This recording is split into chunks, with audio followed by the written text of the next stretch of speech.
Il me jette un regard de haine pure. Je lui tire la langue. Je sens que je vais bien m'amuser ici.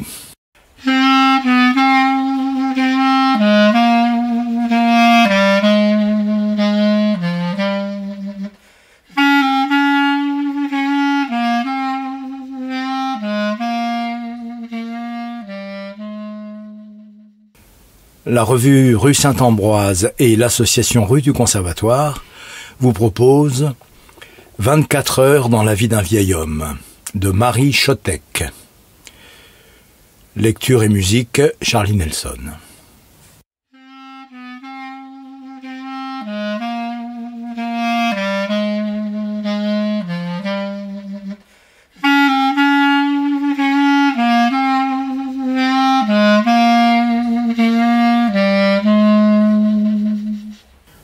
Les pompiers m'ont déposé à l'entrée. Ce serait plus juste de dire qu'ils m'ont jeté devant le bureau de l'accueil des urgences. Ils ont échangé avec la jeune femme en blouse blanche, assise derrière le bureau, à peine plus âgée que ma petite fille Sido, mais le genre sérieux, pas marrant. Ils m'ont montré du doigt, douleur à l'épaule gauche, suspicion d'infarctus. Mais à leur ton pas franchement convaincu, on voyait bien que la suspicion, c'était moi. Il a passé la barre des 80, alors on a préféré quand même vous l'amener, a précisé le capitaine des pompiers.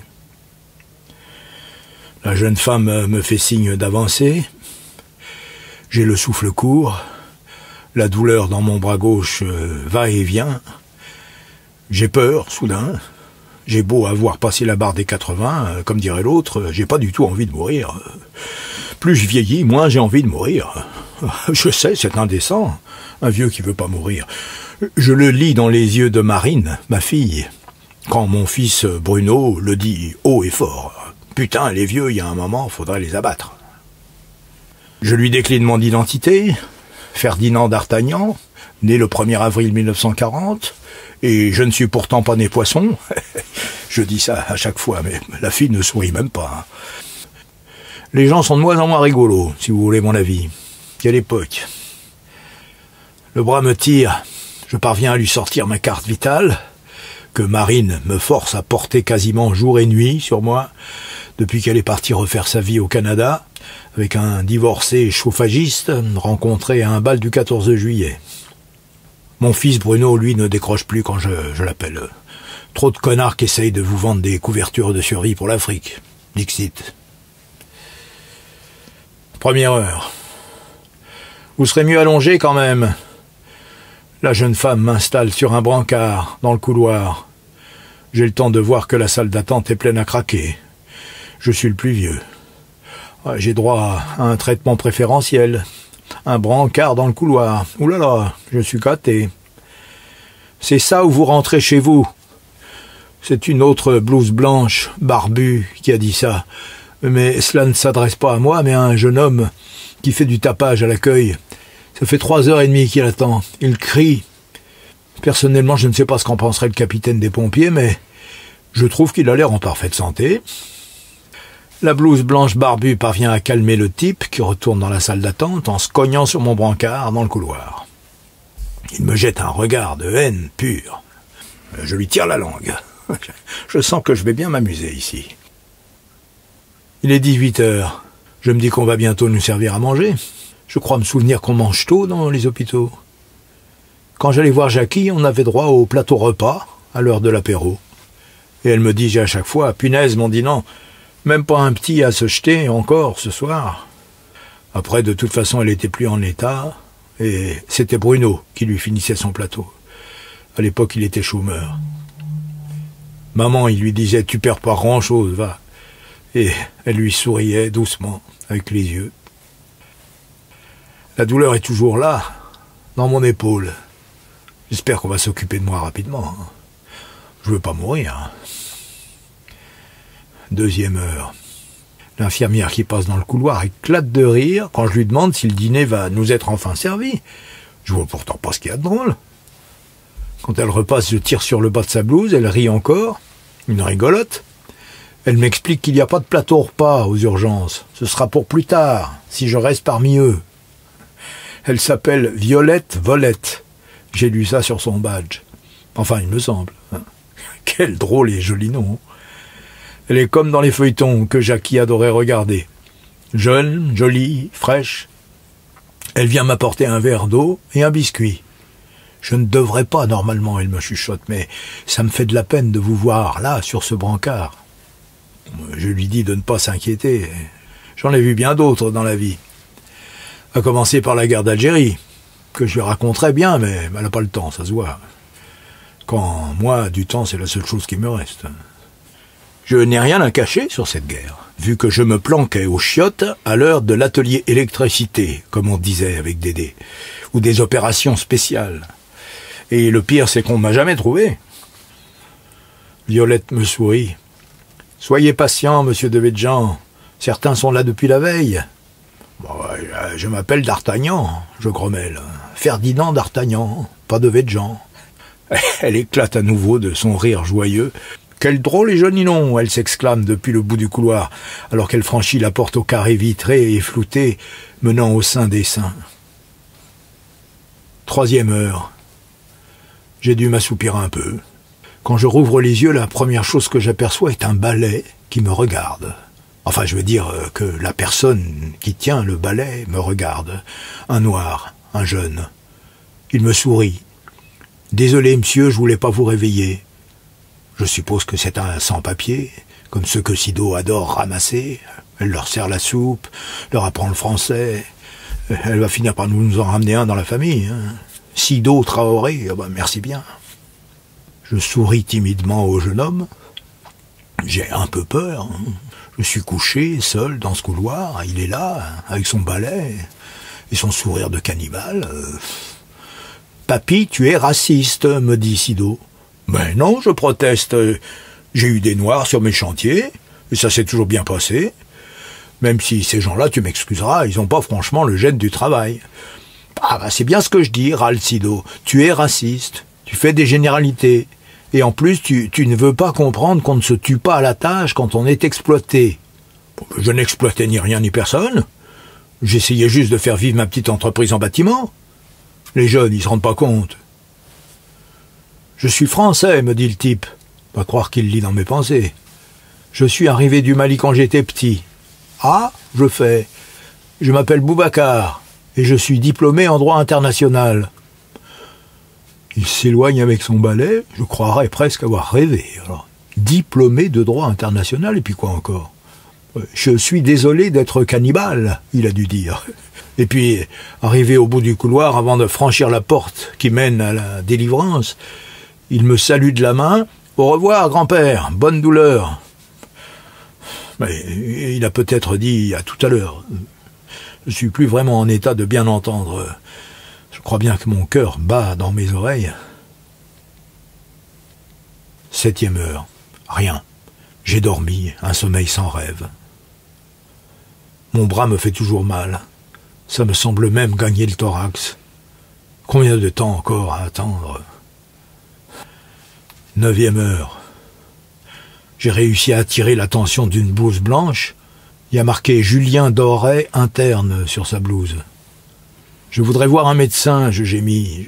Ah, je suis quasiment médecin, il me rassure. Dans 1 mois, je reprends un cabinet dans un désert médical. Je crois vraiment que je suis en train de faire une crise cardiaque. Je pleurniche. Mon bras gauche me fait de plus en plus mal. Ah, c'est la position sur le brancard, il me réplique d'un air important. Vous avez dû mal positionner votre bras. Jeune homme, je m'énerve, j'avais mal au bras avant de venir ici. Je suis même venu pour ça.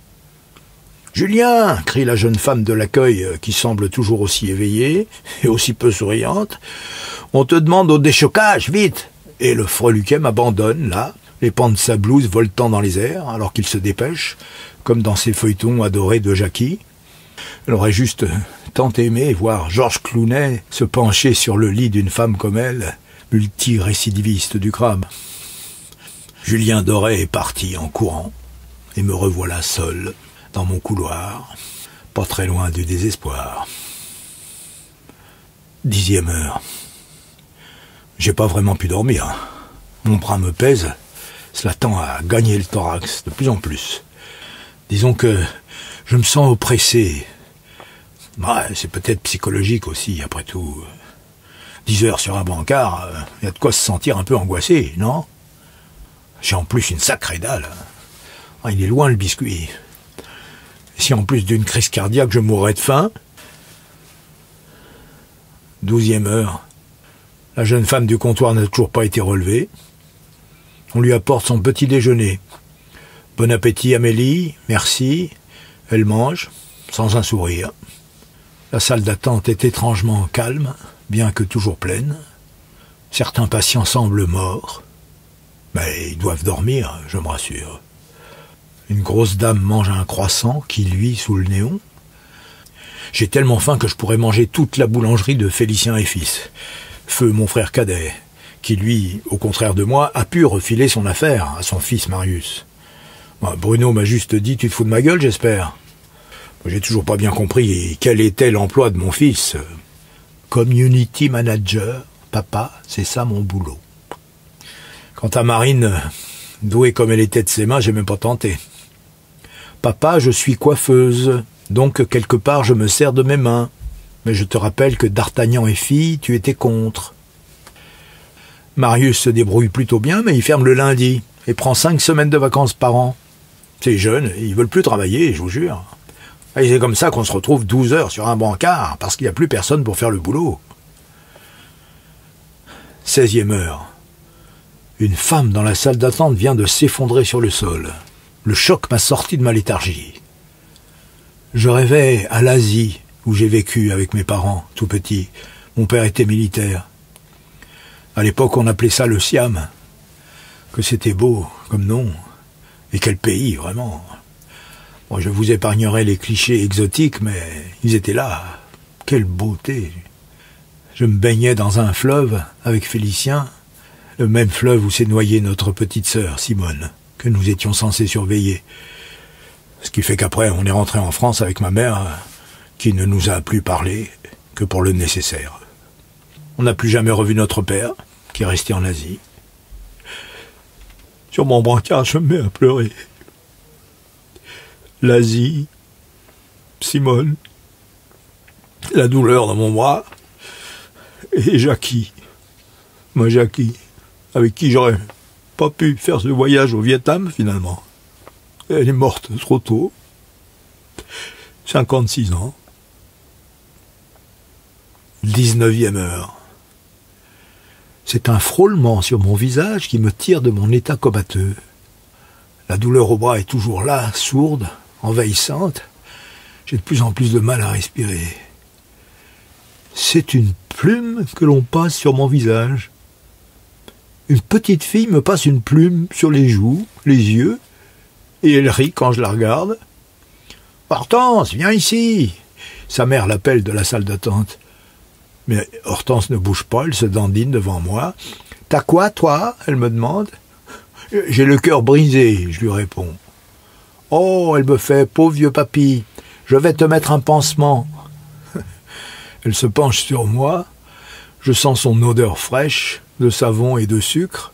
« Hortense !» braille sa mère depuis la salle d'attente. « Ne t'approche pas du monsieur, c'est peut-être un pédophile. » Dans quel monde on vit, alors vraiment, je vous jure. Jamais, au grand jamais, j'ai songé à toucher ma fille, ni ma petite-fille, sans compter qu'il n'y a eu que Jackie dans ma vie. Mais Hortense n'a pas l'air effrayée. Elle rit. « Monsieur, tu vas mourir ?» elle me demande. « Ben oui, je réponds, comme tout le monde. » Et puis j'ajoute méchamment, « Toi aussi d'ailleurs, tu vas mourir. » Hortense hausse les épaules. « Je suis pas un vieux, moi, j'ai le temps. » Oh, je lui fais, ragaillardi par ma méchanceté, « Des petits-enfants meurent tous les jours, surtout dans les hôpitaux. » « Hortense !» braille encore sa mère. « Viens ici, plus j'y pense, plus ce monsieur me fait penser à un psychopathe. » Je ferme les yeux. La douleur a envahi mon thorax. J'ai jamais tué personne. En Algérie ou ailleurs, soit que j'étais dans les WC, soit que j'étais trop jeune pour être responsable d'une petite fille de 5 ans. Ce qui explique ainsi qu'elle se soit noyée pendant que Félicien et moi on jouait aux singes dans les arbres. « Au revoir, vilain monsieur, crève bien !» Hortense s'éloigne.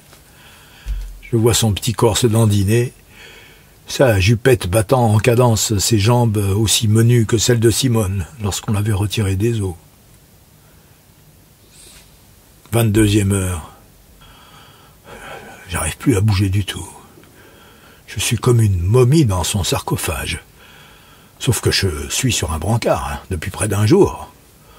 Je voudrais dire au revoir à Marine, lui dire que j'ai fait ce que j'ai pu, sachant qu'elle ne peut pas non plus se vanter d'un parcours sans faute. Il n'y a qu'à voir son divorce, et son fils, Romaric, qui porte des jupes l'été pour aller faire du shopping avec ceux qu'il appelle ses copines. Quant à mon fils Bruno, j'aurais rien à lui dire. À l'instar de Community Manager, nous n'avons plus aucun langage commun. Sa dernière conquête, qui doit avoir l'âge de Sido, l'embrasserait sans doute dans le cou alors que je suis en train de l'appeler pour lui dire que je meurs. Je meurs seul quand j'étais aux côtés de Jackie et de Sylvestre, mon labrador chéri, qui a rendu l'homme l'an passé. 24e heure. Je me sens prêt. Mon cœur bat par à-coups. La douleur a pris tout mon corps. Ils sont finalement là, autour de moi, Marine et Bruno, mais surtout Sido, qui me tient la main fort, comme si j'allais accoucher de ma propre mort. « Ça va aller, papy », elle me dit. « C'est rien, la mort. C'est juste un mauvais moment passé. » Je vois au loin la porte aux fenêtres floutées, où disparaissent les heureux appelés. Elle semble danser devant mes yeux comme un appel, un très lointain appel, qui, cependant, ne me fait plus du tout envie. Je suis passé à autre chose. Je ferme les yeux. La main de Sido est chaude dans la mienne. Je sens que je m'en vais. Je pars rejoindre Jackie, en donnant la main à Sido, tandis que Bruno doit encore être à regarder son portable, et que Marine doit feuilleter un magazine de coiffure. Je ne dirais pas que je suis bien, non, mais enfin, je me sens apaisé et calme. Très calme. « Monsieur, monsieur, ouvrez les yeux, répondez-nous !» Je sens soudain qu'on s'agite autour de moi. On me secoue, on me tapote et on crie « On le perd, on le perd !»